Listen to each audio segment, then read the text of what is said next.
Actuali et Artora vous proposent 3 minutes sur l'émancipation des femmes et ses représentations dans l'art.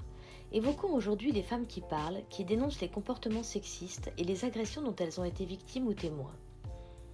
De l'édition 2020 des Césars, on retiendra une image, celle d'Adèle Haenel qui se lève et quitte la salle à l'annonce de la récompense attribuée à Roman Polanski. Et les quelques mots de Virginie Despentes dans une tribune publiée par Libération 2 jours plus tard et qui suscitera bien des polémiques. Maintenant on se lève et on se casse. Cette séquence est l'héritière du mouvement #MeToo qui a initié une libération de la parole des femmes. En 2017, plusieurs stars dénoncent les agressions sexuelles et viols que le producteur Harvey Weinstein leur a fait subir. La vague déferle, portée par les réseaux sociaux. Des milliers d'anonymes racontent leur histoire, la multiplication des prises de parole donne le vertige et montre l'ampleur d'un problème systémique trop longtemps tu.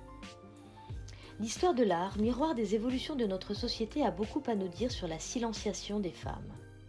Modèles, muses, voire femmes pinceaux comme chez Yves Klein, elles étaient avant tout l'objet du regard des hommes, de leurs fantasmes. Pour dénoncer ces mécanismes de domination, certaines artistes au XXe siècle vont se servir de leur corps dans des performances tranchantes et radicales. C'est le cas en 1964 de Yoko Ono avec Cut Piece.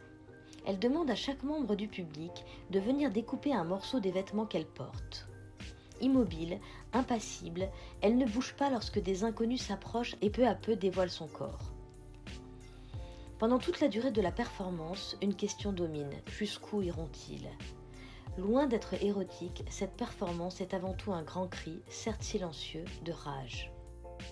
Chez Marina Abramović, dans Rythme Zéro, en 1974, les spectateurs se font également bourreaux. Sur une table est posée une série d'objets, de plaisir et de douleur, allant d'une plume à une arme à feu. Pendant 6 heures, les membres de l'assistance sont invités à prendre l'instrument de leur choix et à effectuer une action, bonne ou mauvaise, sur le corps de l'artiste. Aux caresses succèdent les gifles, aux effleurements le sang qu'on fait couler. L'image de cet artiste au corps meurtri reste aujourd'hui toujours aussi dérangeante. Si Yoko Ono et Abramović choisissent la neutralité pour mieux dénoncer les violences qui se jouent, d'autres artistes préfèrent littéralement prendre les armes. Pensons à Niki de Saint-Phalle et ses séries de tirs à partir de 1961. À l'aide d'une carabine, elle vise des toiles préalablement remplies de poches de peinture qui explosent. L'image de cette artiste se tenant debout, fusil au poing, en guerrière du féminisme est percutante. Ces dernières années, plusieurs films nous montrent une nouvelle génération de femmes.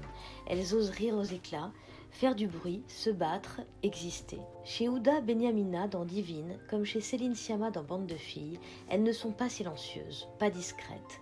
Elles parlent, elles reflètent notre société post-MeToo, elles représentent de nouveaux modèles pour les générations à venir. Prochain épisode de la série Actuali Artora, la représentation des femmes dans l'espace domestique.